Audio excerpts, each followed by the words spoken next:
This is Boxing Tickets, and we're here at the Repeater Revenge weigh-in. Delighted to be joined with the hammer, Padraig McCrory. I was saying to Jamie yesterday, Padraig, obviously this is your and the trusty sidekick, fearghus. I was saying to Jamie yesterday, obviously it's probably the first big show in Belfast that you haven't been on in some time. Like, I know obviously you have fighters on the card, but you sort of itching the hand here and sort of going, I should be fighting. Yeah, of course. Listen, I booked my holiday the second weekend in August for the last from 2019. Well, apart from COVID, but the first week in August is usually a date that I fight, and it's just unfortunate that I'm not on it. But listen, it's a great show. mckenna, which I was at the first time, is going to be a great fight, and I'm looking forward to it. Obviously, this is the biggest fights you've had with fighters. Obviously, under your stable now, obviously you're supposed to have 3 on the card. Unfortunately, obviously there's a slight issue between the Hughes and Farrell fight, so it left you down in 2. Like Owen and Dylan Moran. Obviously, Dylan Moran you were in a gym with in 2017. Like it's sort of tough for you in a way where you don't want to be too pro Owen, even though he's your own fighter, because you're a good friend of Dylan's as well. Yeah, of course. Like I was speaking to him like just the other day, and he's a great guy. Dylan's he's a good guy. I spent time with him in Manchester. We were both managed by Kieran Farrell. But I'm fully backing my guy. Like I'm fully invested in Owen O'Neill. So I'll be there, and I'll be nervous, but I'm fully behind a big O'Neill win. And obviously Alin making his debut. He's obviously sold quite a lot of tickets. We've I think we spoke of this before. Cookstown and Tyrone and in general always get behind their fighters. Like, obviously I think I shared a clip there recently as well. Obviously of a big knockout. He seems to love a knockout and started late into the game as well. I think he's sort of taken a lot from you, and obviously your career you started in the pro ranks sort of later, so he's sort of using you as an idol in a way, even though you're his manager. Yeah, listen, I spoke to Jamie 2 days ago about it and said I'm getting like vibes of me, like from him, like late starter.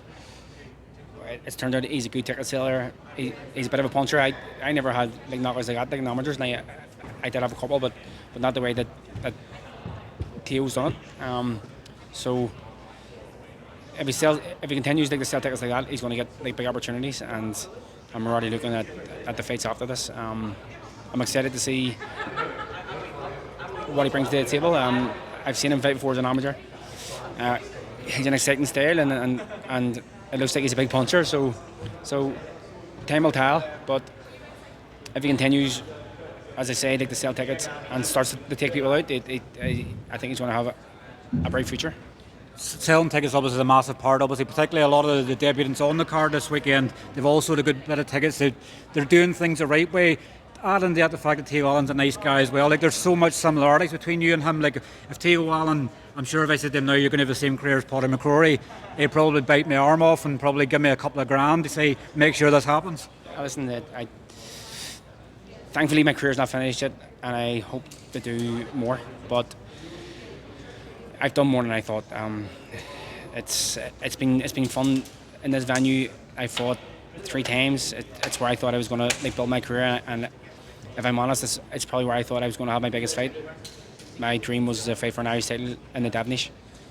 So I've surpassed what I first thought, but as I've said before, after every fight I reevaluate, I reset my goals, and so obviously I beat my last fight, but I'm ready to go again. I'm ready to test myself, and I think I still got a bit to give.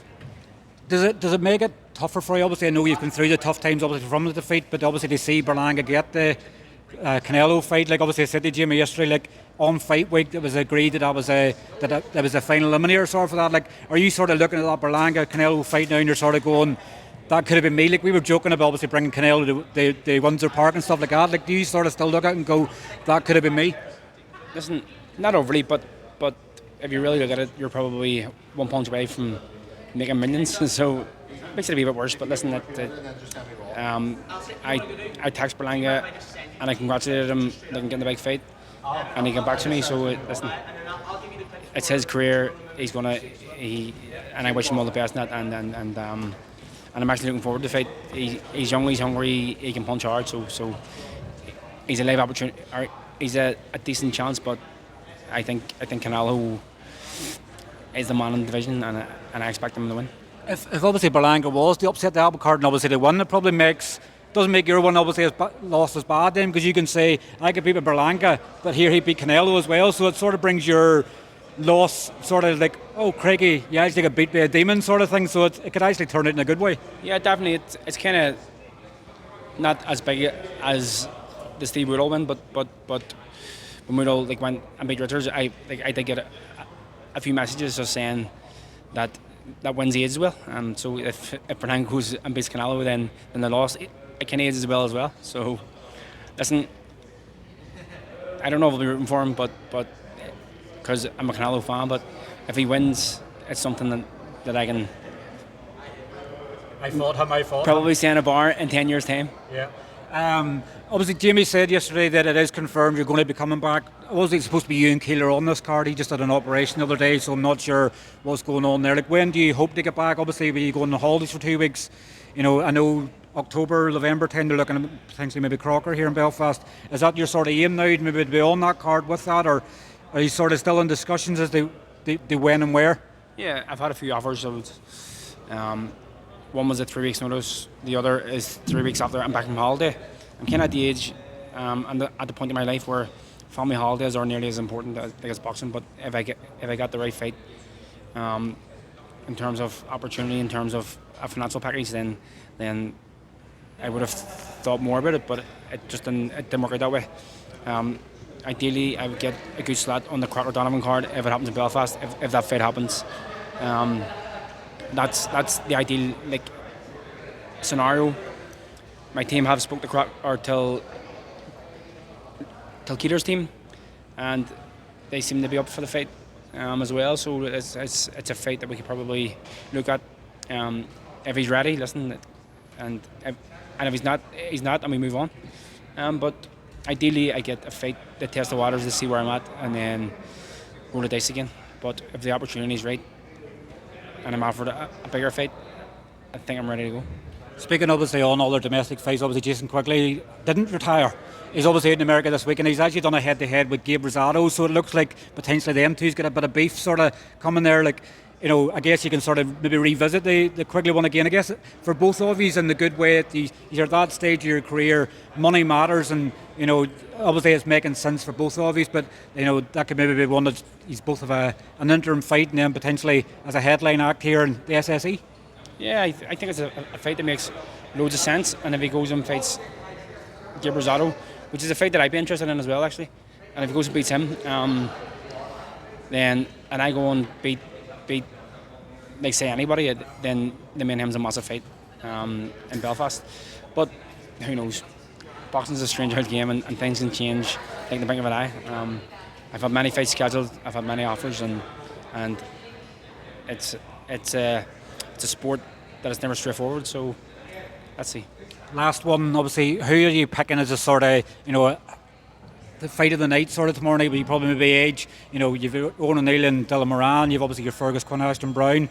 Who would be the fight you would tell anybody tomorrow night to make sure that they don't miss? So obviously O'Neill and Moran is an all-Irish fight, and everyone loves an all-Irish fight. I think the Aston Brown and Fearghus Quinn fight is a great fight. I don't know much about Brown, but from what I gather, he's very good, and I've seen clips, and he spars the best of the best. So it's a very good fight as well. Unfortunately, I was really looking forward to Q's Farrell, but just timing and a small issue, it just couldn't happen.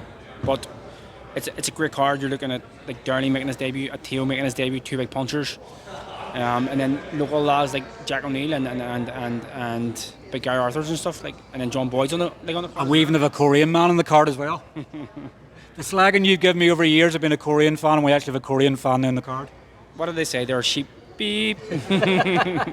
No, Korean man on the card. It's great to see John Boyd and Matty Boland took the fight on a few days' notice, and they stepped in when the card was looking a bit thin. So fair play to them. You got to give them a lot of credit for that. So it's a great card. A lot of debutants which you don't usually see, but I'm excited for it. It's like Trone's main event, and he's like give us all them years, and now these lads are coming through, and it's great to see. And I would love to fight on the same card as all my fighters one day, but as I say, boxing can change overnight. So would that be a Hammer boxing card in association with Conlan boxing then? let's bring it right here in the Devonish. Hammer boxing card, me and the 3 lads and a few others, and we can make it happen. You need to take a roof off because you would sell the place out yourself. No, listen, I feel like I owe the Belfast fans and public and friends and family a big night back in Belfast, and that's my main aim. But if a big fight offer comes somewhere else, I gotta go. Well, listen, thanks very much for your time. Enjoy the fight card tomorrow night, and don't be coming back too fat from your holiday. I already am. Thanks for your time, buddy. Thank you very much.